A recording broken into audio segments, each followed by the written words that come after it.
Don José.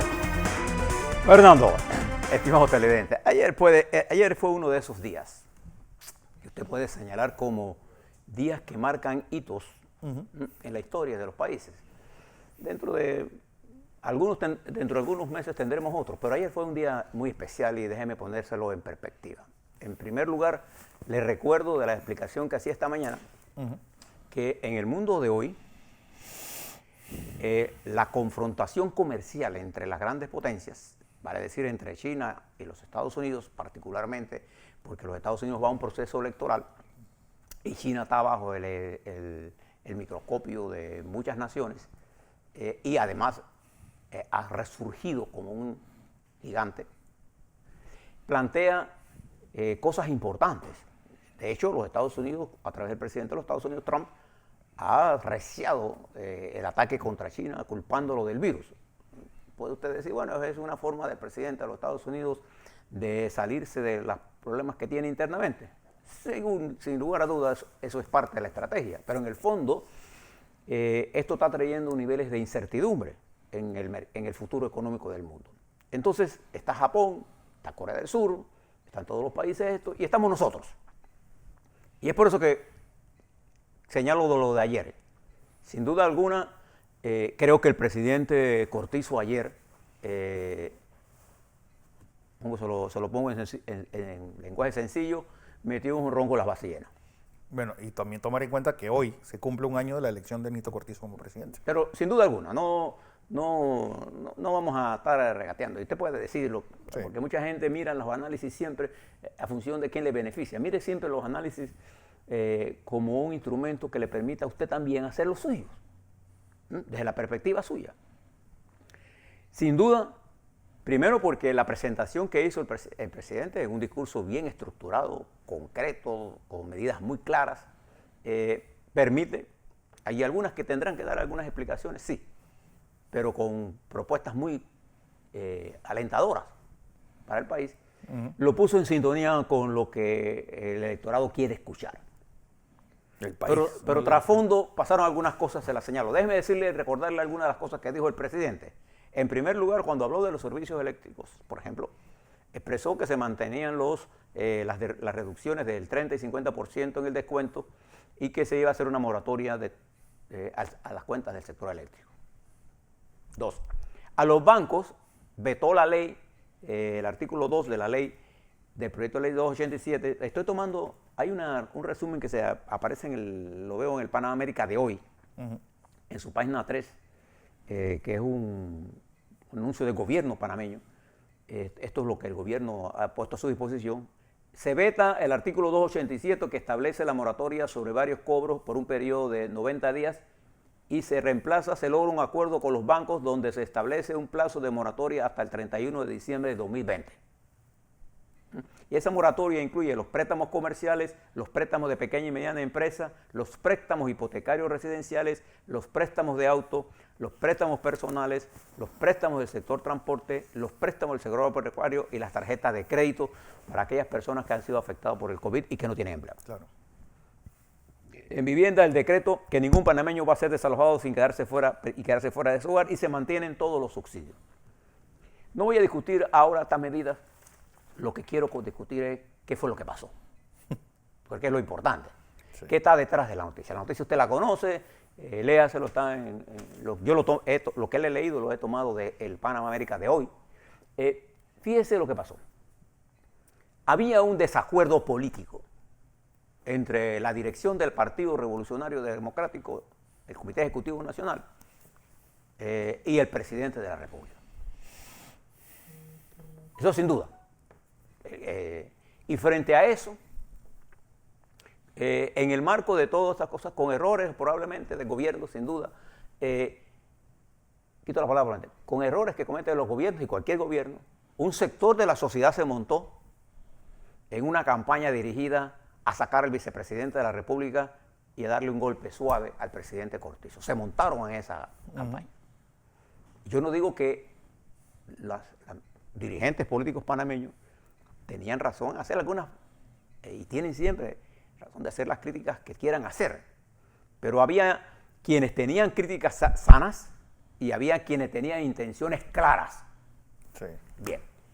Y se aprovecharon, sin duda alguna, de que la base política del presidente estaba distanciada del presidente y dijeron, aquí es la hora. Nos llevamos al señor Carrizo, vicepresidente de la República, dejamos a Cortizo debilitado y entonces hacemos. Entonces, ¿qué sucedió?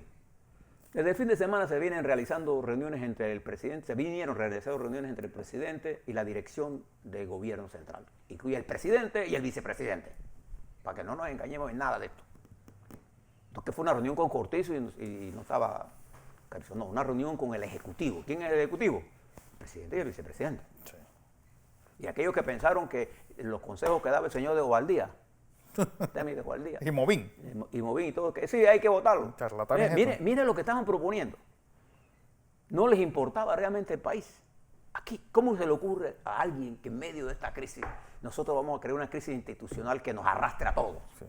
Vamos a cambiar el caballo en el medio del río. Sí, como si esto fuera una cosa de risas. Sí. Entonces, ante esa avalancha, reaccionó positivamente la dirección del PRD y reaccionaron positivamente las direcciones de los partidos panameñistas y Cambio Democrático. Ayer escuchaba a José Blandón y a Rómulo Rux sobre estos temas. Reaccionaron positivamente a esto. Pero lo importante que quiero señalar en este momento es que a un frenesí de conciencia del problema, porque la primera cosa para resolver un problema es saber que usted lo tiene. Claro. Lograron saldar cuentas y cuentas en el sentido de entenderse y lograron que se produjera esta reunión de ayer en donde el presidente hace ese anuncio y el secretario general del partido en la figura de Pedro Miguel González, que es su secretario general, y en la presidencia de Vinicio Robinson logran respaldar al Ejecutivo. Esto no se veía. Esto no se veía. Y hay miembros de la bancada legislativa que estaban presentes en esta discusión.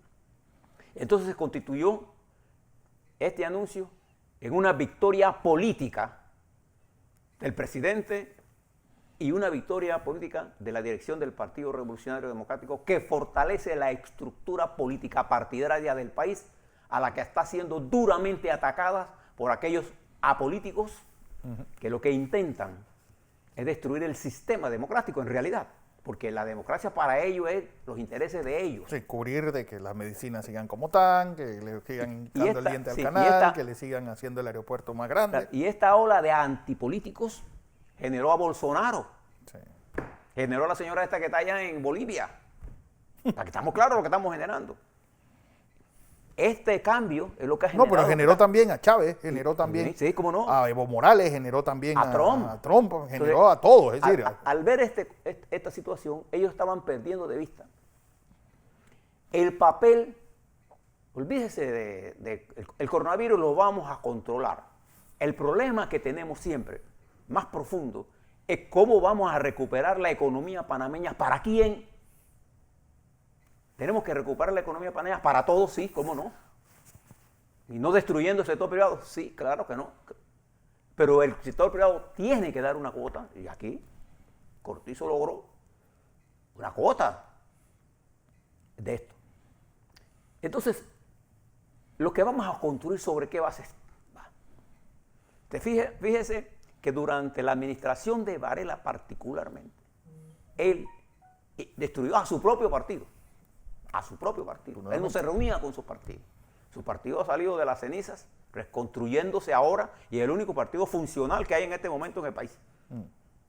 Que yo pido lo mismo para el PRD y para Cambio Democrático, porque cuando los partidos son funcionales, tienen la capacidad de enfrentar el peligro.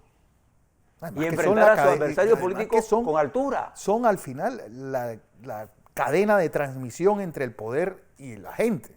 Los partidos políticos representan el 49%. Yo le pregunto de la población electoral, ¿qué representa Movín en términos electorales hablando? Nada. A ver, vamos a mirarlo bien. Pero son los más impulsadores de acciones a través de redes sociales, se esconden en canales, en algunos medios. Entonces ayer aquellos que creyeron que el momento había llegado para el cambio y que ya se iba todo esto y que veníamos a una situación nueva, se frustraron para bien del país. Y ahora lo que procede, desde mi punto de vista, y de lo que dice la lógica frente al acontecimiento internacional, piénselo bien usted. ¿Qué le interesa a usted como en este momento? ¿Usted le interesa un gobierno transparente? Claro que le interesa un gobierno transparente. No. Pero ¿qué más le interesa? Lo primordial en este momento es que nosotros podamos reactivar la economía para que usted que está golpeada por la economía, usted que es pequeño y mediano empresario, que ha sido liquidado prácticamente por todos estos acontecimientos, usted que ha sido desplazado de su trabajo, consiga trabajo.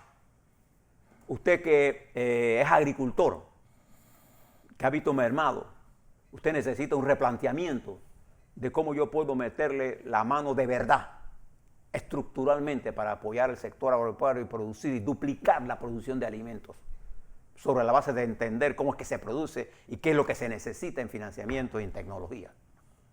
Usted necesita entonces que el gobierno de Cortizo sea eficiente.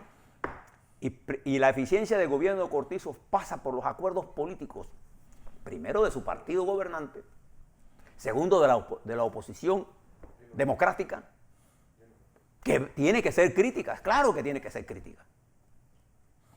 Pero en un momento la democracia es precisamente un sistema en que quien gana la presidencia puede conseguir el apoyo de la oposición, porque la oposición no está llamada a destruir la democracia.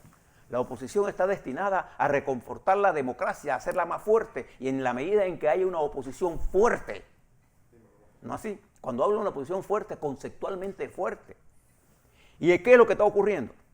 Que atrapados en la lógica antipolítica o apolítica, hemos caído en el detallismo, en que si la corbata estaba virada, en que a mí me dijeron que en tal licitación se robaron 7 millones de dólares y entonces hay que votar al señor Blandón porque era el que se robó los 7 millones y nadie ha probado nada. La lógica que usó Varela para el desarrollo de la más perversa persecución política que usted se imagina en la historia nacional. No, y el latrocinio de fondos públicos. Porque... Entonces, ¿te esconden después de todo eso? Es que si yo estoy en eso no hay problema. El problema es que yo no esté. Entonces, esa es la importancia del día de ayer. Pero no es un problema que se acabó ahí. No. Estas medidas que anunció el presidente Cortizo apenas son lo que son, un paliativo para que usted tenga oxígeno en los pulmones para nadar contracorriente frente a lo que viene. ¿Y qué es lo que viene? La reactivación económica, y aquí sí no hay espacio para los charlatanes. ¿Qué es lo que ha sucedido durante este tiempo? Gente que no tiene idea de lo que está diciendo, dice cosas y se consideran influencers o se consideran sabios. Y lo que nosotros necesitamos es primero comprender el espacio geográfico del planeta Tierra donde nosotros lo hemos desarrollado. Por ejemplo, para nosotros recuperar el canal de Panamá, este llamado televidente, tuvimos que entender la correlación de fuerza internacional que se estaba dando y cómo vencer a los Estados Unidos, que era la potencia hegemónica, sin ninguna duda en el mundo en ese momento. Y nosotros nos entendimos que como el canal de Panamá era de interés internacional, nuestra lucha tenía que venir de afuera hacia adentro. Y es por eso que se hizo aquí el Consejo de Seguridad. Y es por eso que nosotros desarrollamos la más efectiva, activa, militante campaña. Y es por eso que el general Torrijos patrulló el mundo y desde allá mandaba sus reportes diarios al país. Porque comprendimos la realidad geopolítica. Y el mundo hoy se encuentra en uno de esos momentos, en los grandes virajes de la historia. Entonces, no son los improvisados, son las estructuras políticas que hemos construido. Vale decir así, en el panameñismo se concentran 90 años de experiencia política. En el PRD, más de 40 años de experiencia política. En Cambio Democrático, 10 años de experiencia política. Dígame, ¿cuál es la otra experiencia política que hay? Entonces, ahí se encuentra la sabiduría, pero no se encuentra la verdad. La verdad se encuentra entre todos. En un mundo complejo, en donde la verdad no la tiene nadie, las propuestas tienen que ser las que más se discutan. Los consensos no quieren decir unanimidad. Quieren decir tener la suficiente fuerza de sustentación para volar sobre los cambios que hay que hacer, para impulsarlos. Nosotros no tenemos que estar de acuerdo con todo el mundo. Nosotros lo que tenemos que tener una masa crítica de apoyo para impulsar las reformas. Eso es todo lo que necesitamos. Pero la división, lo que nos dejó este fraccionamiento que nos dejó Varela, esa destrucción de los partidos políticos, esta tendencia a que los partidos deben estar en manos de los menos capaces. No, tenemos que volver a que sean la gente de talento que dirija las cosas. Entonces ayer fueron derrotados los golpistas. Y hoy hay una esperanza que debemos impulsar. Fernando, estimados televidentes, la política es el arte de las posibilidades. Es el deber de los ciudadanos conscientes impulsar esas posibilidades a realidades. Y no se hace eso desde oscuras cadenas de bots, de máquinas, insultando. Si usted quiere y alguien tiene alguna discrepancia con lo que estamos haciendo, nosotros los invitamos aquí. Sí. Los invitamos a que vengan. Ah, pero no vienen porque esta es la televisora, dicen ellos, de Martinelli. No vienen porque tienen miedo. Y los invitamos. Aquí nadie le va a hacer nada. Y lo vamos a tratar con respeto como tratamos nosotros a todo el mundo. Si Movín quiere venir a discutir, si los que estaban detrás de esto quieren venir, están invitados a discutir esto. Nosotros estamos a favor de discutir el nivel de país. Yo, en mi poca experiencia profesional política, jamás había visto un mundo tan complejo. Y en la soledad del encierro que me da este coronavirus, al mirarme en el espejo, me sonrío pensando, ¿qué hubiera pensado Omar Torrijos en una situación como esta? Y mire los cuadros que tenía Omar Torrijos. Nada más le recuerdo algunos. Un Gabriel Luis Galindo, que de la izquierda no tenía nada. Un Ernesto Pérez Valladares. Un TAC. Un Aquilino Boy. Un Rubén Darío Herrera. Un Nicky Barleta. Un Edwin Fábrega. Un Rómulo Ruz. Un Ascanio Rómulo Betancourt. Rómulo Escobar Betancourt. Rómulo Escobar Betancourt. ¿Sí? Esa es la gente que tenía. Ahumada. Todos nosotros. Era un equipo de gente de alto nivel de preparación. Y teníamos una oposición extraordinaria, que eran de usuarios. Y logramos entender entre todos la simpleza de la línea de Torrijos, ni con la izquierda ni con la derecha, con Panamá. Entonces nosotros tenemos una experiencia, un Omar Suárez, por ejemplo. Se van a quedar muchos en el tintero, nada más que le menciono. Porque ¿dónde está esa gente? O los herederos de esa gente, de los partidos políticos. Claro. Es allí donde están. En Cambio Democrático, en el panameñismo. Y esto es lo que tenemos que concertar. Siempre se necesita una masa, para que haya una explosión nuclear, tiene que haber una masa crítica. Para que haya cambios sociales, tiene que haber una masa crítica. ¿Quiénes impulsaron aquí el Código del Trabajo? Nosotros. Nosotros creamos el Código de Trabajo en 1972. Omar Torrijos Herrera. Bajo nuestra dirección se aumentó el número de sindicatos, pero nosotros no nos detuvimos allí. Nosotros fuimos los primeros que hicimos una reforma educativa, que fue derogada. ¿Y quién se perjudicó? Las escuelas públicas. Entonces nosotros necesitamos, y termino aquí, nosotros necesitamos una reforma económica. O sea, reforma, sí, hay que hacer reforma económica, sin duda alguna. Tenemos que hacer una reforma en la educación. Tenemos que hacer una reforma sanitaria integral que nos permita a nosotros asegurarle al mundo que cuando usted viene a Panamá, aquí hay un sistema sanitario que le permite a los turistas venir y tener la confianza donde están. Nosotros tenemos grandes profesionales médicos, pero cuando los médicos se meten a políticos, perdemos el médico y ganamos un mal político. Entonces nosotros tenemos una experiencia logística. ¿Se recuerda lo que decía el señor, este dictatorcito de aquí de Nicaragua? ¿No? Que él iba a construir un canal. ¿Qué decíamos nosotros? Sí. Ni tiene la experiencia, ni tiene los hombres, ni tiene la capacidad. Y de hecho, no hay canal por Nicaragua. ¿Por qué está aquí?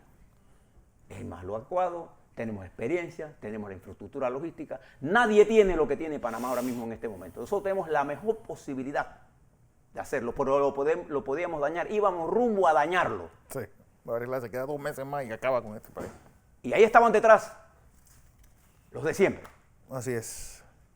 Felicito al PRD por el paso que dio. Felicito al Partido Panameñista y felicito al Partido Cambio Democrático. Yo creo que tenemos que recuperar el camino.